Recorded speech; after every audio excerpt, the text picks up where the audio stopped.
বাংলাদেশের রাজনীতিতে যখন নির্বাচনকে ঘিরে নতুন সমীকরণ তৈরি হচ্ছে, ঠিক সেই সময়ই সামনে এসেছে একটি আলোচিত ও সংবেদনশীল হত্যাকাণ্ডের তদন্ত। অন্তর্বর্তীকালীন সরকার ডক্টর মোহাম্মদ ইউনূসের তত্ত্বাবধানে জাতীয় নির্বাচন সামনে রেখেই দেশজুড়ে রাজনৈতিক অঙ্গনে বাড়ছে উত্তাপ। এরই মধ্যে ঢাকা ৮ আসনকে ঘিরে যে ঘটনার প্রবাহ সামনে এসেছে তার নতুন করে প্রশ্ন তুলছে রাজনীতিক ক্ষমতা ও সহিংসতার যোগসূত্র নিয়ে। এই আসনেই এমপি প্রার্থী হিসেবে আলোচনায় ছিলেন ওসমান হাদি, একজন জনপ্রিয় মুখ যিনি এলাকার কাছে পরিচিত ছিলেন ভারতীয় আধিপত্য বিরোধী কণ্ঠস্বর হিসেবে। অন্যদিকে একই আসনে বিএনপির সম্ভাব্য প্রার্থী হিসেবে আলোচনায় ছিলেন দলের প্রভাবশালী নেতা মির্জা আব্বাস। আর এই দুই প্রতিদ্বন্দ্বীর মধ্যকার রাজনৈতিক বাস্তবতার মধ্যেই ঘটে যায় এক ভয়াবহ হত্যাকাণ্ড।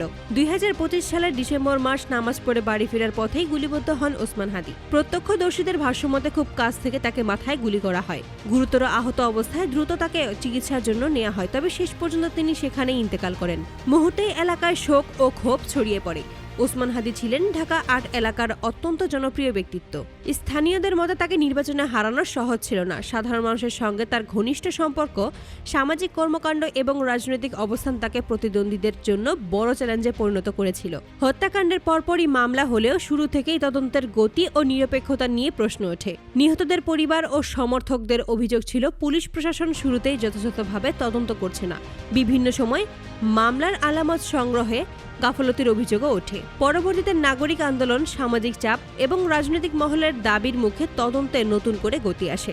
তদন্তকারীরা দাবি করেন কিছু গুরুত্বপূর্ণ নথি, কল রেকর্ড এবং সাক্ষ্য সামনে এসেছে যেগুলো আগে গুরুত্ব পায়নি। তদন্তের এক পর্যায়ে প্রাথমিকভাবে যেখানে আওয়ামী লীগ ও ছাত্রলীগ সংশ্লিষ্টদের নাম আলোচনায় এসেছিল, সেখানে ধীরে ধীরে নতুন একটি নাম সামনে আসে, বিএনপি নেতা মির্জা আব্বাস। তদন্ত সংশ্লিষ্ট সূত্রের দাবি, কিছু তথ্য ও উপাত্ত ও সাক্ষীর ভিত্তিতে তার সম্পৃক্ততা খতিয়ে দেখা হচ্ছে। এখানে স্পষ্ট করে বলা প্রয়োজন, এটি অভিযোগ ও তদন্তাধীন বিষয়। এখনও আদালতের মাধ্যমে কোনো চূড়ান্ত রায় হয়নি, তবে তদন্ত সূত্রের দাবি অনুযায়ী ঢাকা ৮ আসনের রাজনৈতিক প্রতিদ্বন্দ্বিতার হাদিকে মাঠ থেকে সরিয়ে দেওয়ার পরিকল্পনায় অভিযোগ উঠে এসেছে।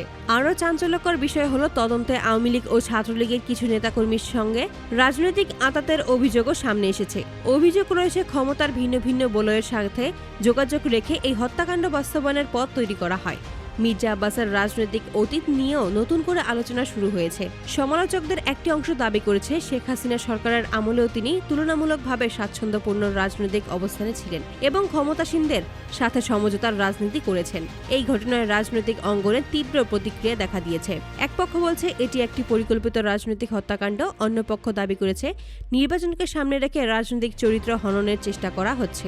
নিহত হাদির পরিবার দ্রুত বিচার দাবি করেছে। তাদের বক্তব্য, আমরা কোনো রাজনৈতিক প্রতিশোধ চাই না, আমরা সত্য চাই, ন্যায় বিচার চাই। বর্তমানে মামলাটি তদন্তাধীন। আইন শৃঙ্খলা বাহিনী বলেছে তারা কোনো চাপের কাছে নতি স্বীকার করবে না, তথ্য প্রমাণের ভিত্তিতেই এগোবে। অভিযুক্তদের দোষ প্রমাণিত হলে আইন অনুযায়ী ব্যবস্থা নেওয়া হবে, এমন আশ্বাস দেওয়া হয়েছে। ওসমান হাদি হত্যাকাণ্ড শুধু একটি ব্যক্তিগত হত্যার ঘটনা নয়, এটি বাংলাদেশের রাজনীতিতে সহিংসতার পুরনো প্রশ্নগুলোকে আবারও সামনে এনে দাঁড় করিয়েছে।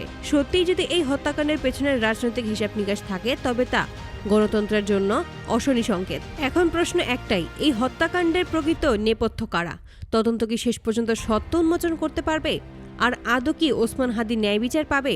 সব উত্তর মিলবে সময়ের সঙ্গে। ততক্ষণ অবধি আমাদের সাথেই থাকুন, পাশেই থাকুন, বেল আইকনটি বাজিয়ে দিন। ধন্যবাদ।